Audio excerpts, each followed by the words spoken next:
All right, everybody, it's me, Mr. D, Mr. D's Classroom.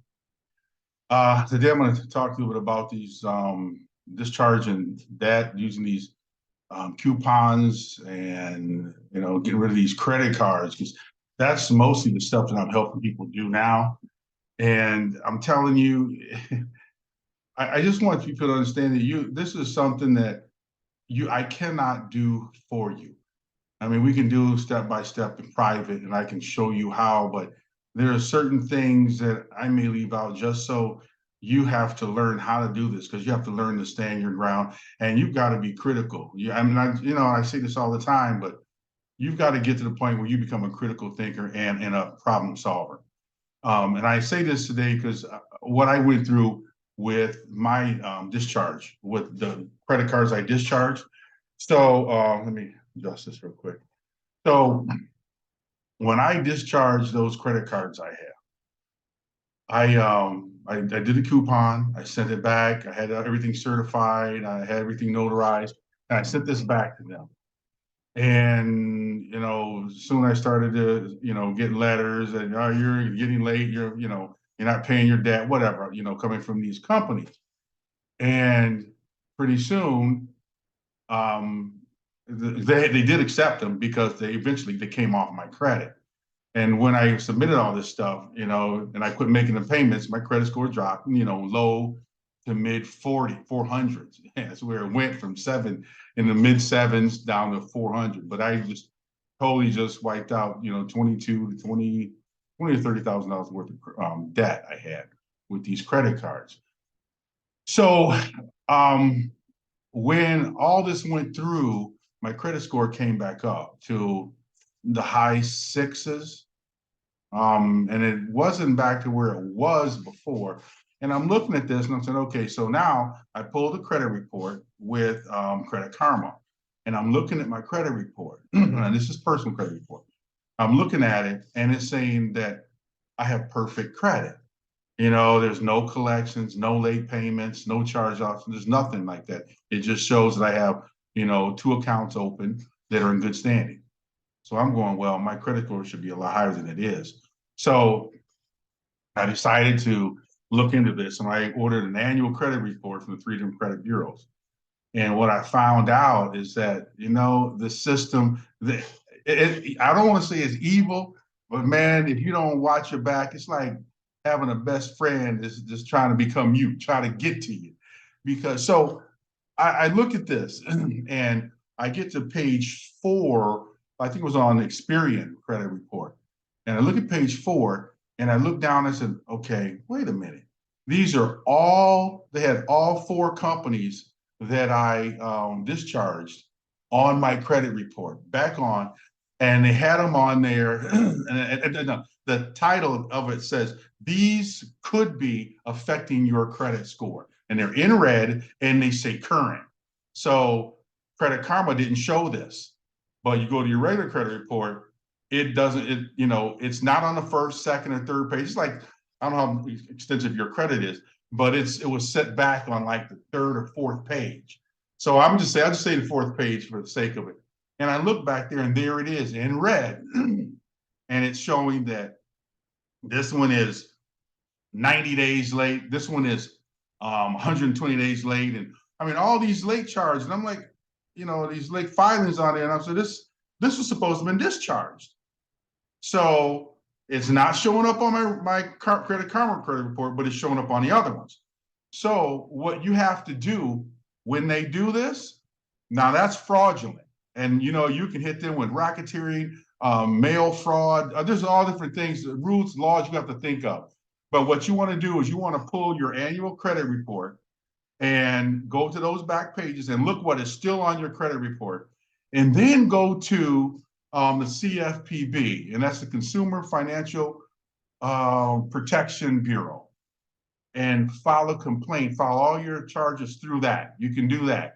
And what happens is they take all the information that you've given to them. You can even upload your documents where you discharge this debt, and they take all that and they go after the companies that are reporting this information, and they're the ones that get it off.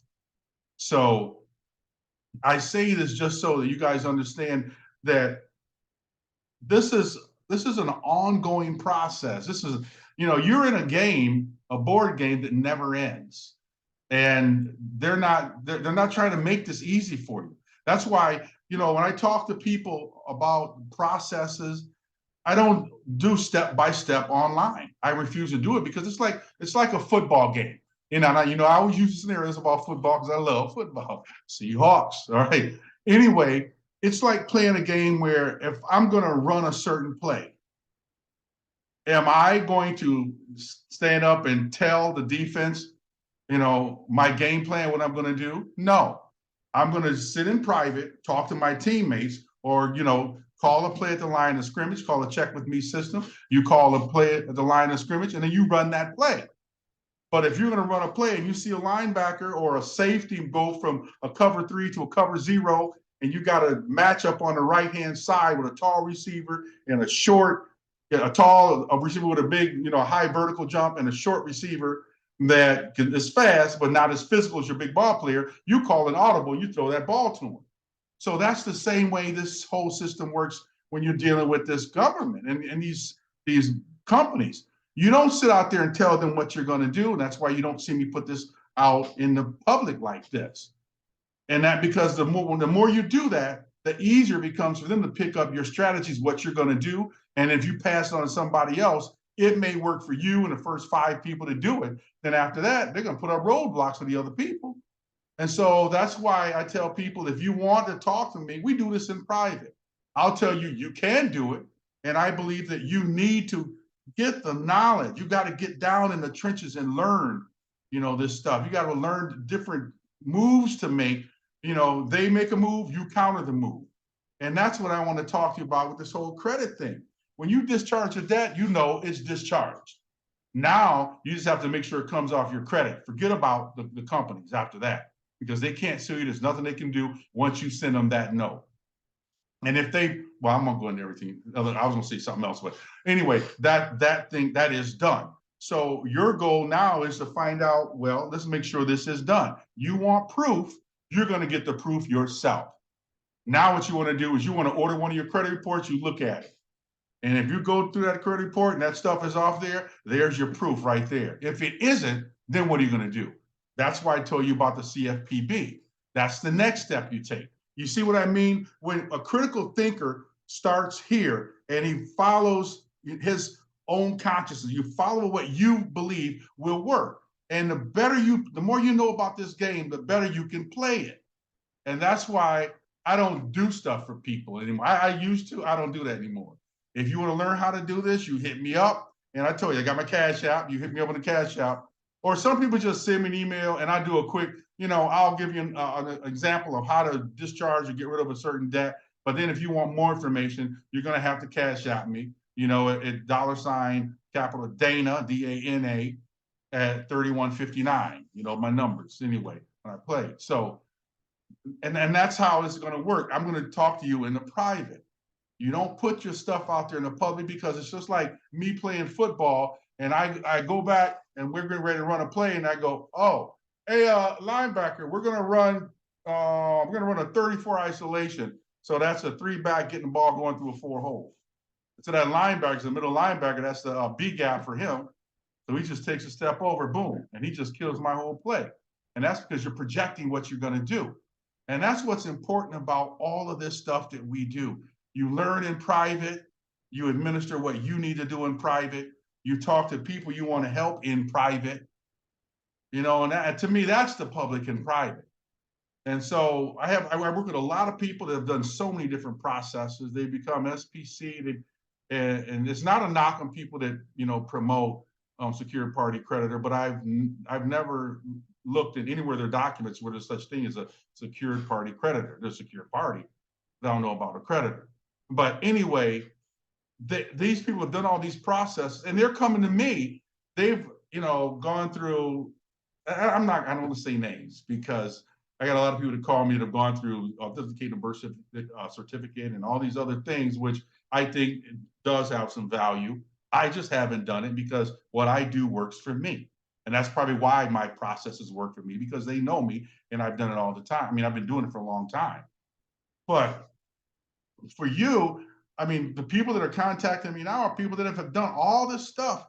And you know, I can't help but to sit back and think that this is a psyop, you know, man, people are just, they're leading you all down all these different holes. And when all you really have to do, they're sitting back and saying, you know what, all this person really has to do is notify us what they want to do and rebut all the presumptions and assumptions and color of law, all these things that we think about them.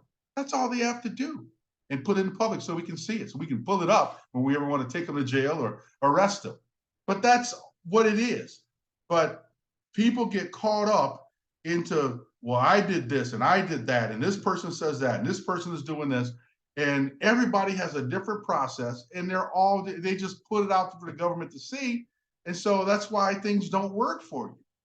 Because if I do a process and I write things up my way and I give you my exact paperwork, they're going to know that it didn't come from you, because they rank everything that they receive from you. They rank when you dispute a credit, when you dispute with the credit bureaus, they rank your writing from 1 to 30. And the lower the ranking is, the less likely you're going to get your remedy. And they do that based on whether it's like you go get an example, or you're using somebody else's stuff. When you put something in there that's original they haven't seen before, they're more likely to work with you than not. So anyway, let me get back to the credit bureaus. When you discharge a debt, and your credit score will go down, then it'll come back up. If it doesn't go up to a point where you can easily get credit, or back up into the 700s, then what you need to do, like I said, is go to CFPB and file a complaint. And when in your complaint, you want to use Section 15 USC 1681. And in 1681, they have 602, code 602A. They have 604 you can use. They have S-2A1, all these different codes, and they mean things. It's like one thing that credit bureaus are not supposed to do is report your information without, consulting with you.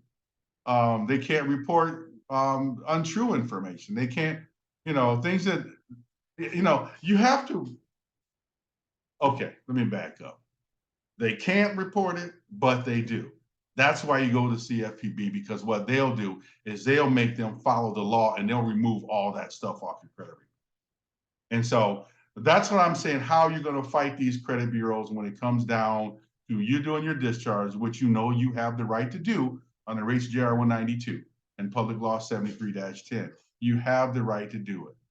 All right. And no, that was not done away with. The people tell me, well, they rescinded that, and no.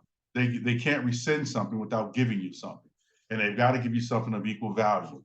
So like when they took silver and gold away from us, they had to give us HJR 182, where we can discharge any debt. And they didn't say you can make purchases with this HJR 192 or this type of information. They only said that you can offset or settle your debt with HJR. So keep that in mind. That's why I don't try purchasing anything with a 1099-A. So anyway, I'm gonna get off my high horse right now, but guys, I just really want you to, and gals, please do your best to learn this. If you want to call with me, we can have a phone call. I mean, I might just go to a la carte type of, thing where you guys call in and I just charge you for each call. But I'll give you everything you need to do what you need to do. And if you want me to walk you through it step by step, yeah, there's gonna be additional costs for that. But for me to charge you guys $89.95 for 40, 50-minute call is nothing compared to what some of these people are doing, because I've seen what they're doing out there. And they don't teach what I teach. This is about you learning how to do this yourself. I don't want to do it for you, but I want you to know. And I want you to learn learn what you have to learn, and I want you to keep it private. Unless, only people that need to know what are people who are who are willing to pay you for your time. Because you're not a slave. And don't let anybody, goat you into believing that you have to do something for free. Fuck that. You don't have free shit. But anyway, because I get that all the time. And no, man, I'm 62 years old. I did enough free stuff already. You know, I had a nonprofit called Next Level, where I helped kids get college scholarships, you know, and I raised money for it. It didn't cost them anything, but I was the one to negotiate their college contracts, you know, so they can go in and play football, different sports. We even got a kid a scholarship at in Oklahoma to ride bulls, rodeo. So I did a lot of giving in my life. When I had my gyms, I gave money, you know, to the inner city schools. I gave money. I mean, I paid bills for people that could not take care of themselves. I patched people's ceilings, roofs. When I had kids that had a kid who wanted to go to Florida State, ended up going to Ole Miss playing linebacker, number 14. You know, I had to help patch a ceiling for them. You know, check it out. This was a while back though. He was a linebacker out of Seminole, and I don't tell you his name, but you can look it up. Seminole High School, number 14, played outside linebacker for Ole Miss. But I've got so many different stories like that where I've helped people. So no, I'm not going to give away anything for free. You know, I give you, you know, a few emails here and there, but if you want me to spend time with you, you're going to pay for my time. So anyway, this is Mr. D, Mr. D's classroom. Remember, happiness is a choice, so choose to be happy. And you are whatever comes after I am. Talk to you later.